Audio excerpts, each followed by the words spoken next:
பருத்தி வீரனோட சின்ன வயசு கேரக்டர் இருக்குல்ல, அது வந்து நான் தான் நடிக்கிறது. கார்த்திக் சாரோட கேரக்டர். ஆமா, அதுக்கப்புறம் அது பண்ணல, நம்ம நடிக்கல அதுல. அது வந்து அதுல ஒரு பெரிய இயக்கம் இருக்குல்ல, விஜய் சேதுபதி அண்ணன் ஆபீஸ்ல இருந்து கால் வருது. இந்த மாதிரி பொன்ராம் சார் உங்களை பார்க்கணும் அப்படின்னு சொன்னாங்க. ஆபீஸை கண்டுபிடிச்சாச்சு, பார்த்தா பருத்தி வீரனோட ஆபீஸ் தான் அந்த ஆபீஸ். எங்க ஆரம்பிச்சோமோ அங்கே திருப்பி. என் மைண்ட்ல எல்லாம் என்ன ஓடிட்டு இருக்குன்னா இதே கோடம்பாக்கம் ரோட்ல அந்த மாதிரி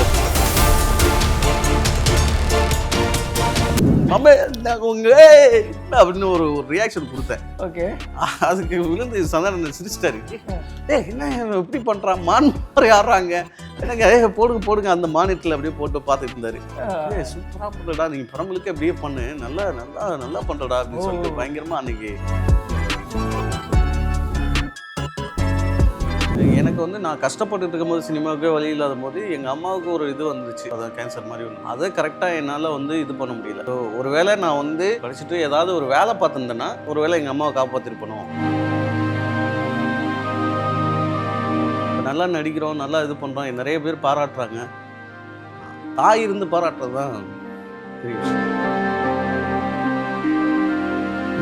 பாரதி ராஜா சார், அவருக்கு வந்து நான் வந்து டயலாக்லாம் சொல்லிக் கொடுக்குறது. பாரதி ராஜா எவ்வளோ பெரிய ஆளுக்கெல்லாம் சொல்லிக் கொடுக்குறாரு.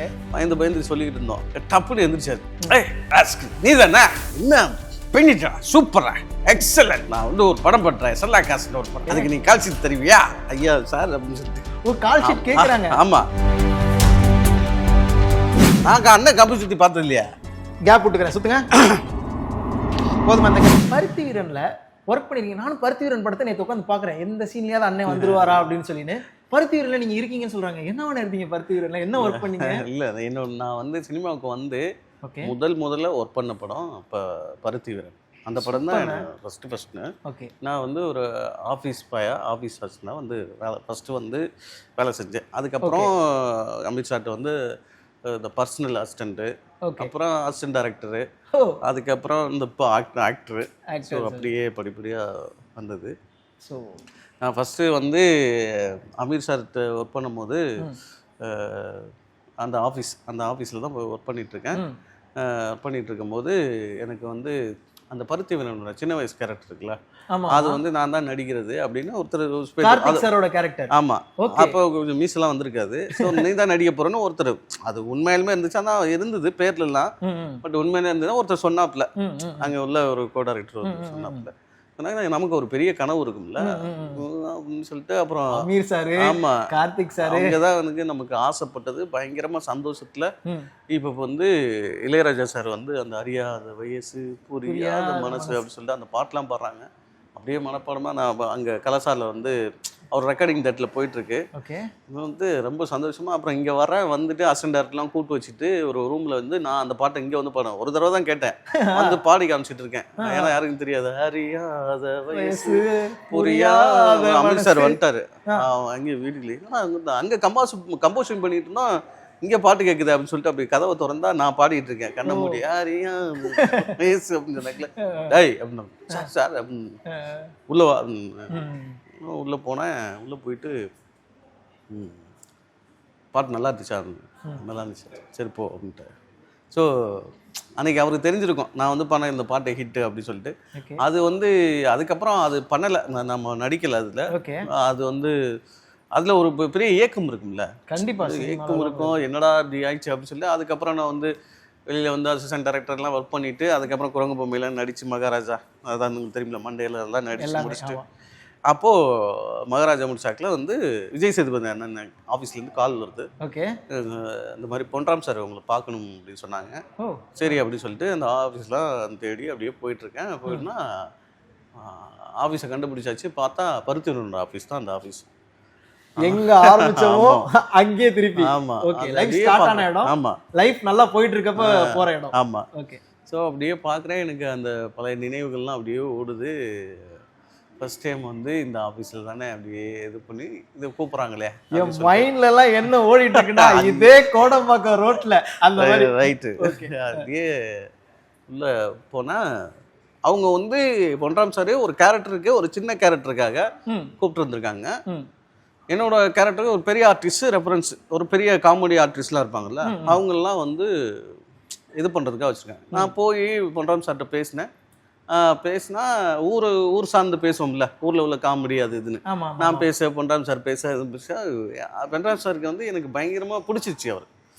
பிடிச்சிட்டு அவர் வேற ஒரு ஆர்டிஸ்ட்லாம் வச்சுருந்ததை இது கல்கி பண்ணால் தான் நல்லாயிருக்கும் அப்படின்னு அன்னைக்கு டிசைட் பண்ணி நான் அப்படியே வெளில வந்து இந்த படத்தில் நீங்கள் இருப்பீங்க, வேறு எந்த படமும் கமிட் பண்ணிக்கிறாதீங்க, இதில் வந்து த்ரூ அவுட்டாக ஒரு காமெடியாக நான் உங்களை அறிமுகப்படுத்தேன் அப்படின்னு சொல்லி பொன்ராம் சார் சொன்னாங்க.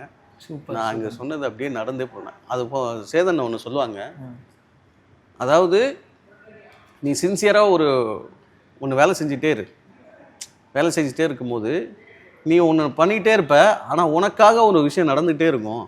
கண்டிப்பாக அப்படி நடந்துகிட்டே இருக்கும்போது அது ஒரு லெக்கில் வந்து ஸ்பார்க் ஆகும், அங்கே டேக் ஆஃப் ஆகும் அப்படின்ற மாதிரி சொன்னாங்க. இந்த வாய்ப்பும் அப்படி தான். நான் வந்து அது வந்து அந்த ஆஃபீஸ்லேயே எனக்கு வேலை செஞ்சுட்டு இருந்திருக்கு போல் இருக்கு. நான் போனாக்கெல்லாம் அது ஒரு டேக் ஆஃப் இதாக இருக்குது இந்த படத்து மூலியமாக. ஸோ வந்து அது எல்லாருக்குமே நன்றி சொல்லணுன்றதுல டைரக்டராக இருந்தாலும் அமீர் சாராக இருந்தாலும் பொன்ராம் சாருக்கு வந்து இவ்வளோ பெரிய அந்த இன்ட்ரோடக்ஷன் வச்சு ஒரு காமெடினா ஒரு பெரிய காமெடி ஆர்டிஸ்ட் அவர் படங்கள்லாம் நடிப்பாங்க. வருத்தப்படாத வாலிபர் சங்கம், ரஜினி முருகன், இதெல்லாம் நம்ம விழுந்து சிரிச்சிருப்போம். ஆமாம் ஆமாம், அவர் கூப்பிடும் போதே அப்படி தான் தோணுச்சு, ஒருவேளை இப்படி இருக்குமோ அப்படின்னு நினச்சிட்டு போனேன். எப்படின்னா என்ன ரோலுக்கு ஒருவேளை ஒரு காமெடியனா நம்மளை கூப்பிடுவாங்களோ, ஒரு த்ரோட்டை ஒரு காமெடியை நான் நடிச்சிருவோமோ அப்படின்னு உள்ளுக்குள்ள ஒரு ஆசை இருந்துட்டு இருக்கு. ஒருவேளை இதுவா இருக்குமா அப்படின்னு சொல்லி. ஆனா அங்க போனாக்கல அதுவா மாறுச்சுன்னு தான் எனக்கு பெரிய.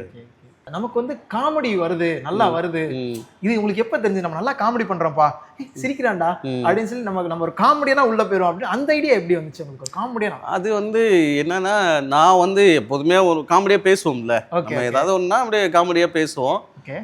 நான் ஆர்டிஸ்டா நடிக்கணும்னு வந்தேன். அப்புறம் அசிஸ்டன்ட் டைரக்டர் ஆகி அப்புறம் நான் வந்து குரங்கு பொம்மையில ஒர்க் பண்ணிட்டு இருந்தேன். குரங்கு பொம்மையில இதே மாதிரி தான் குரங்கு பொம்மை ஒர்க் பண்ணிட்டு இருந்தேன். ஒர்க் பண்ணிட்டு இருக்கும்போது நான் நித்திலன் சார்ட்ட வந்து நான் ஒர்க் பண்ணிட்டு இருந்தேன். அப்போ வந்து நம்ம கதை பேசுவோம்ல, டிஸ்கஷன்ல உட்காந்துருப்போம். அப்போ கதை பேசும்போது அந்த பிட் பாயிண்ட் கேரக்டருக்கு நானே 4-5 ஆர்டிஸ்ட்லாம் எழுதி வச்சிருந்து நான் ரெஃபரன்ஸாக வச்சிருந்தோம். லாஸ்ட்ல அப்படி உங்க பேர் எழுதிறது கல்கி ராஜா இல்ல எனக்கு நான் அப்படிலாம் இல்லை. ஆனா வந்து அதுல ஒரு சின்ன கேரக்டர் பண்ணணும், ஏதாவது ஒரு இதுல தலையை காட்டிடணும் மட்டும் எனக்கு ஒரு ஆசை இருந்துச்சு. ஆமா, ஏதாவது ஒரு சீன்ல தலையை காட்டிடணும் அப்படின்னு இருந்துச்சு. அப்போ நான் பேசும்போது இது மாதிரிலாம் தெரியும்ல டைரக்டருக்கு. திடீர்னு ஒரு நாள் வந்து இந்த ரோல் நீ தான் பண்ற அப்படின்னு சொன்னேன். எனக்கு பெரிய அதிர்ச்சியா இருந்துச்சு. இல்லை உன்னால பண்ண முடியும். அது என்னன்னா நம்ம வந்து அந்த காமெடியா பேசுறோம்ல, நம்ம இதுதான் ஸ்டஃப் இருக்கு. ஸோ இது வந்து இவரால பண்ண முடியும்னு ஒரு டைரக்டர் கொடுக்குறாரு இல்லையா, அது வந்து புரிஞ்சுக்கிட்டு எனக்கு ஃபர்ஸ்ட் அவர் வந்து அந்த படத்துல ஒரு பெரிய வாய்ப்பு கொடுத்தா. அது மூலியமா இன்னைக்கு வந்து நடிகனா உங்க முன்னாடி இப்படி வந்து உட்கார்ந்து இன்டர்வியூ கொடுத்துட்டு இருக்கேன். சூப்பர். ரொம்ப ரொம்ப அழகா சொன்னீங்க. ஸோ ஒரு காமெடியனா வந்து இப்படி நான் இன்ட்ரோ ஆனேன், இவ்வளவு தூரம் வந்திருக்கேன் அப்படின்னு சொல்லி. ஸோ அந்த சந்தானம் சார் வந்து A1 இருக்கட்டும், வடக்குப்பட்டி ராமசாமியா இருக்கட்டும், ஸோ சந்தானம் சாரா ஸ்கிரீன்ல பார்த்தா எல்லாருமே கொண்டாடுவாங்க. ஸோ அவங்களோட நீங்களும் சேர்றப்ப அந்த காம்பினேஷன்ஸ்லாம் நல்லா இருந்துச்சு. இந்த கொலை பண்ணிட்டு போறது, இது பண்றது நல்லா இருந்துச்சு. சந்தானம் சார் எப்படி அவர் கூட ஜெல்லானீங்க, அவர் டீமுக்குள்ள எப்படி போனீங்க, அவங்க எப்படி அது வந்து A1 டைரக்டர் அவர் தான் வந்து என்னை வந்து குரங்கு பொம்மை பார்த்துட்டு அந்த ரோலுக்கு கூப்பிட்டுருந்தாங்க. அப்புறம் போய் பார்த்துட்டு எனக்கு சந்தானன் வந்து அசிஸ்டன்ட் டைரக்டரா இருக்கும்போது கொஞ்சம் பழக்கம். சந்தானன் பழக்கம். ஆமா, அப்பெல்லாம் தெரியாது. ஸோ நான் நடிக்க போறேன்லாம் தெரியாது. இந்த ரோலுக்காக அதுல ஒரு முக்கியமான அந்த வாழைப்பழத்துல குத்திட்டு வர்றது அந்த கேரக்டர். எனக்கு சரி போறது வாழைப்பழத்துல குத்திட்டு ஓடுது. நல்ல ஒரு எப்பிக்கான சீன் அது. ஆமா, அது நல்ல இதுவாக இருந்துச்சு. அந்த கேரக்டருக்கு வந்து பார்த்துட்டு இருந்தாங்க. அப்புறம் நான் போய் டைரக்டரை மீட் பண்ணி பேசிட்டு வந்து அப்புறம் ஒரு நாள் சந்தானனுக்கு எனக்கும் காம்பினேஷன். ஸோ அதுதான் நம்ம சூப்பர் ஸ்டார் ஃபேன். இந்த சீன்ல நம்ம என்ன பண்ணலாம் அப்படின்னு யோசிப்போம்ல, என்ன பண்ணலாம் அப்படின்னு யோசிச்சுட்டு இருக்கும் போது அங்கேருந்து வர்ற ஷாட்டு அதுங்கேருந்து இந்த அக்காவோட ஹஸ்பண்ட் இறந்துட்டாங்க உள்ள வரும், அந்த மேலத்தளம்லாம் போட்டு அந்த லோக்கலாக வரும் இல்லைங்களா, அப்படியே வந்துட்டு இருக்கும் போது இந்த ஃப்ரேம்லேருந்து கிராஸ் ஆகி போகணும் அப்படின்னு ஷாட்டு இங்கே நின்றுட்டு இருக்காங்க. இப்போ வந்து அங்கே வந்து ஒரு ரியாக்ஷன் கொடுத்தேன், அப்படின்னு ஒரு ரியாக்ஷன் கொடுத்தேன். அதுக்கு விழுந்து சந்தானன் சிரிச்சிட்டாரு. என்ன எப்படி பண்றான், மான் மாதிரி ஆடுறாங்க, என்னங்க போடுங்க அந்த மானிட்டர்ல அப்படியே போட்டு பார்த்துட்டு இருந்தாரு. சூப்பரா பண்றடா, நீங்க படங்களுக்கு அப்படியே பண்ணு, நல்லா பண்றடா அப்படின்னு சொல்லிட்டு பயங்கரமா அன்னைக்கு அன்னைக்கு வந்து சந்தானம் பயங்கர இதுவாக சொன்னார். ஸோ ஸோ அடுத்தடுத்த படங்களில் அவருமே எல்லா படமே அவர் பாரிஸ் ஜெராஜ் அப்புறம் வரப்பட்டு எல்லாம் ஆமாம் அது எல்லாமே வந்து அவர். ஸோ சினிமானாலே கஷ்டம், நம்மளால பண்ண முடியாது, சாப்பாடு சரியா கிடைக்காது, நம்மள வெளிவட்டாரங்களை பேசுவாங்க, டேய் சினிமாக்குரிய உன்னால சம்பாதிக்க முடியுமா, ஒழுங்கா ஒரு வேளை நீ சாப்பிடுவியா அப்படின்னா நிறைய பேர் அவங்க முன்னாடியா இருக்கலாம் அவங்க பின்னாடி எல்லாமே பேசியிருந்திருப்பாங்க. அதெல்லாம் எப்படி ஓவர் கம் பண்ணீங்க? இந்த சினிமா லைஃப் வந்து எப்படி உங்களுக்கு ஆசை வந்துச்சு? சினிமாவில் கஷ்டங்கள்லாம் இருக்கும். அது வந்து சாப்பாட்டுக்கு நம்ம அது இதுன்னு நமக்கு வந்து ஒரு 10 ரூபா கிடைச்சிச்சுன்னா 10 ரூபாய்க்கு போய் சாப்பிடணும்னு தோணாது. இந்த வாரமான அந்த ஆனந்த விகடன் குமுதம் இதெல்லாம் இருக்கும் இல்லையா, அதை வாங்கி அதில் சினிமா நியூஸ் வர்றது அதை படிக்கணும்னு தான் தோணும். நமக்கு பசி எல்லாமே அங்கே இருக்குது. அதனால இது பெரிய மேட்டர் இல்லை. அது வந்து என்ன சொல்கிறது, அது கஷ்டம்லாம் தாண்டிட்டு தான் வரும். நம்ம அது எல்லாமே பண்ணியிருக்கோம். ஸோ அது என்னது இடம் இல்லாமல் அந்த இங்கே பஸ் ஸ்டாண்ட்லலாம் போய் படுத்து, இந்த கோயம்பேடு பஸ் ஸ்டாண்ட்லாம் படுத்துருக்கோம் தங்குறதுக்கு இடம் இல்லாமல். அது எல்லாமே இருக்கு. அது எல்லாமே சினிமாவுக்காக இஷ்டப்பட்டு தானே செய்கிறோம். நம்ம இது ஒரு நாள் நடக்கும், கண்டிப்பாக நம்ம இது பண்ணிடலாம், வந்துடுவோம். ஆமாம். ஆனால் சூப்பர்ண்ணே, நீங்கள் வந்து சொன்னீங்க ஒரு 10 ரூபா கிடைச்சாலும் அதை வந்து நான் என்னோட பசியை போக்காம எனக்கு பசி சினிமா, ஸோ ஆனந்த விகடன் அந்த மாதிரி விஷயங்கள்லாம் வாங்கி சினிமாவை பற்றி படிப்பேன்லாம் சொன்னீங்க. இந்த சினிமாவில் எல்லாருக்குமே நடக்கக்கூடிய ஒரு விஷயம் தானே அவமானம், கேலி, கிண்டல். அது இந்த மாதிரி நீங்கள் ஒரு இடத்துக்கு ஆரம்ப காலத்தில் நடிக்கணும்னு சொல்லி போகிறப்ப, ஆடிஷன்ஸ் போகிறப்ப, இந்த மாதிரி இடங்கள்ல நீங்கள் சந்திச்ச அவமானங்கள் ஏதாவது இருக்காங்க? நிறைய இருக்குது, நிறைய இருக்குது. அது வந்து எப்படின்னா சொல்கிறத விட சொல்லலாம். அன்னைக்கு ஈஸியாக நம்ம வந்து அந்த விஷயத்தை இன்ட்ரெஸ்டிங்காக தான் இருக்கும், சொல்லிடலாம். இப்போ ரஜினி சார் எக்ஸ்ட்ரா எல்லாத்துக்கும் என்னடா சூப்பர் ஸ்டார், ஏன்னா அவர் தானே பாதிப்பு. ரஜினி சார் எடுத்துக்கிட்டோம்னா எத்தனை வருஷத்துக்கு அப்புறம் அந்த ஏவிஎம்ல நடந்த ஒரு இன்சிடெண்ட்டை சொன்னார். அது சாதிச்சு இப்போ அது ஒரு விஷயம். ஆமாம். அதுக்கப்புறம் அந்த இவர் நம்ம ஹிந்தியில் ஷாருக் கான் பல சாதிச்சுட்டு என்னை அவமானப்படுத்தவங்க ஒரு மேடையில் வந்து அவமானப்படுத்தினவங்க இங்கே தான் இருக்காங்க அப்படின்னு அவர் சொன்னார். ஓப்பனாக சொன்னார். இங்கே எது கண்ணு முன்னாடி தான் இருக்காங்க அப்படின்லாம் சொன்னார். அதெல்லாம் வந்து இருக்கும். அது வந்து சின்ன தெரியாதவங்க, சினிமா தெரியாதவங்க, சின்ன சின்ன நம்ம டுபாக்குருங்க, அது வந்து சும்மா ட்ரீட் பண்ணுவாங்க. அதெல்லாம் நம்ம ஒரு வாங்கிக்கிறக்கூடாது.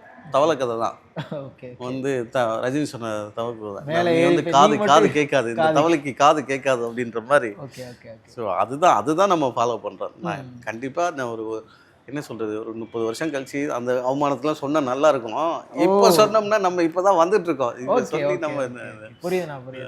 ஓகேண்ணா, இப்போ வந்து வீட்டில் நம்ம சினிமாவை தாண்டி நீங்க இங்க கஷ்டப்படுறீங்க, ஆனா வீட்டுல அம்மாட்ட கேட்கறப்ப ஒரு டீ குடிச்சிட்டு இருப்போம், அம்மா பிரியாணி இப்பதான் சாப்பிட்டுக்கிட்டு இருக்கிறேன், என்னோட பசிலாம் ஃபுல்லா வீட்டுல எல்லாம் நம்ம பையன் நல்லா தான் இருக்கான் போட்டு.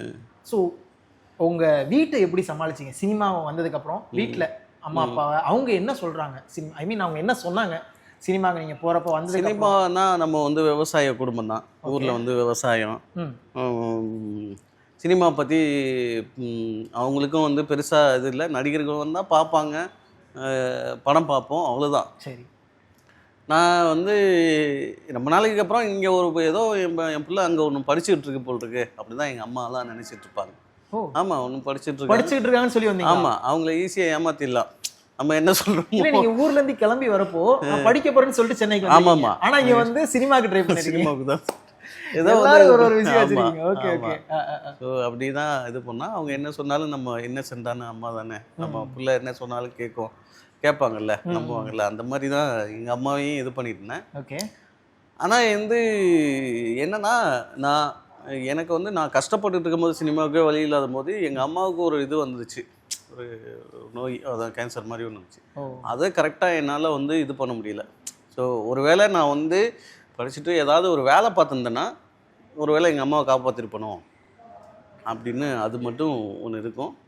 நான் என்ன ஒன்றா என்ன அந்த ஆப்ரேஷன் பண்ணியிருக்கும் போது என் படத்தை ஃபஸ்ட்டு படம் பார்த்துட்டாங்க. அது வரைக்கும் எனக்கு மனசு திருப்தியாக இருக்கும் இது வரைக்கும். ஆமாம், அது வந்து என்ன சொல்கிறது, இதுக்கு மேலே போனால் எமோஷனல் ஆகிடுவேன். புரியுதுண்ணா.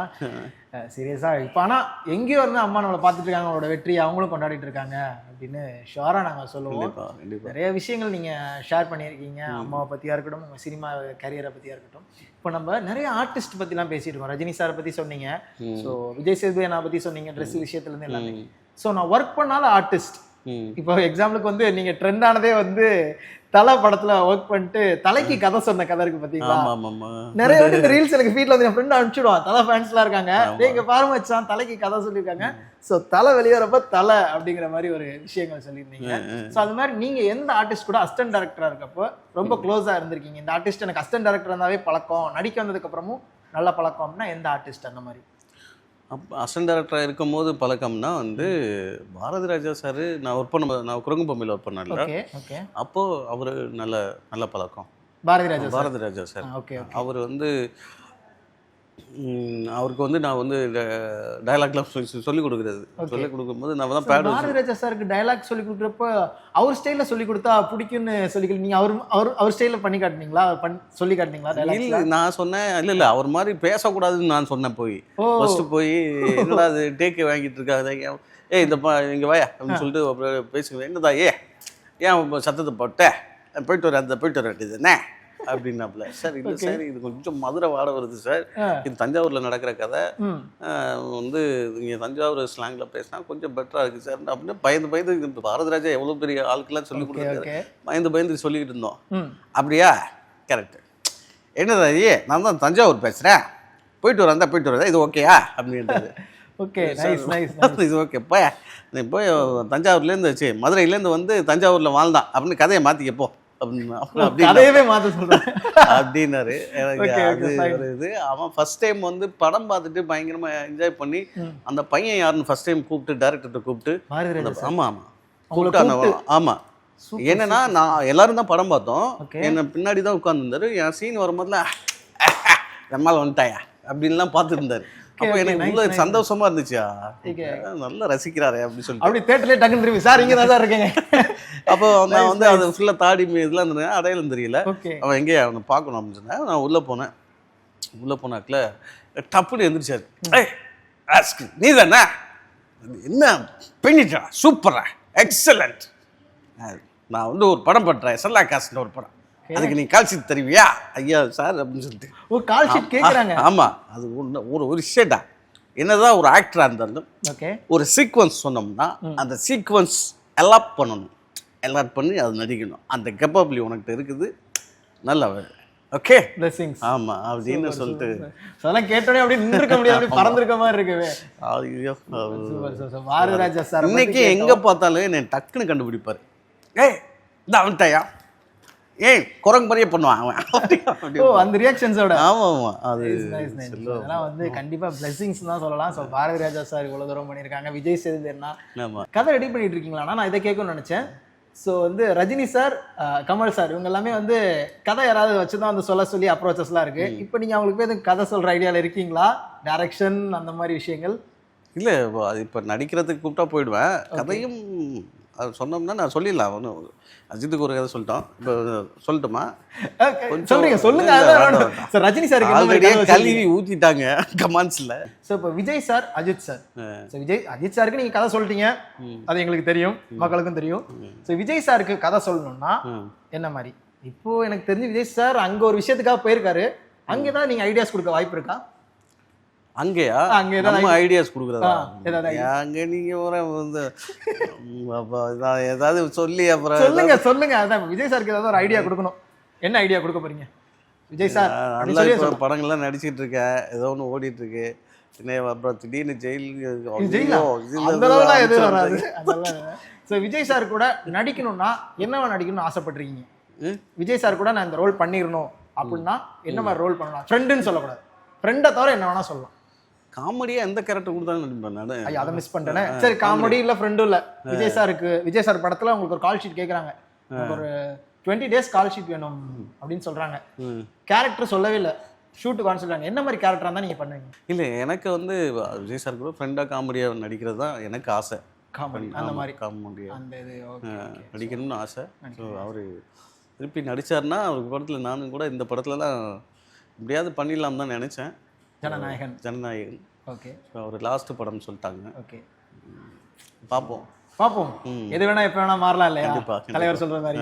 ஆமாம், சூப்பர். என்னோட படம் பார்த்துட்டாங்க விஜய் சார், பார்த்துட்டு மகாராஜா பார்த்துட்டு டைரக்டர் படம் மகாராஜா பார்த்தாங்க. ஆமாம், மகாராஜா பார்த்துட்டு ஓகே டேரக்டரை கூப்பிட்டு பாராட்டினார். நல்லா இருக்கு கதை அப்படின்னு சொல்லி சொன்னாராம். ஓகே ஓகே நல்லா இருக்கு, நம்ம இந்த மாதிரி கதைகளை நமக்கு வரமாட்டேங்குது அப்படின்ற மாதிரி பாராட்டினாருன்னு சொன்னார். ஸோ நம்மளை பார்த்துருப்பார்ல, படம் பார்த்தா நம்மளை பார்த்துருப்பாரு. ஓகே. நான் இப்போ கூட வந்து டேரக்டர் என்னங்க சொல்லாம இல்லாமல் போட்டோ வந்த பிறகு தான் தெரியும், பார்த்துட்டு வந்திருக்கீங்க, ஒரு வார்த்தை சொல்லியிருந்தா கூடவே வந்திருப்பேன். ஆமாம், தண்ணி பாட்டில் ஏதோ பிடிச்சிட்டு வணக்கம் சார் அப்படின்னு சொல்லி ஏதாவது வந்திருப்பேனே அப்படின்னு நினச்சேன். அது நடக்கலை, சொல்லாமல் போயிட்டாங்க. இவ்வளோ தூரம் வந்தாச்சு சினிமாவில், நீங்கள் நினச்ச இடத்துக்கு வந்திருக்கீங்களா இல்லைன்னு எனக்கு தெரியல, உங்களுக்கு தெரியும் இந்த இடத்துக்கு நான் வந்திருக்கேன்.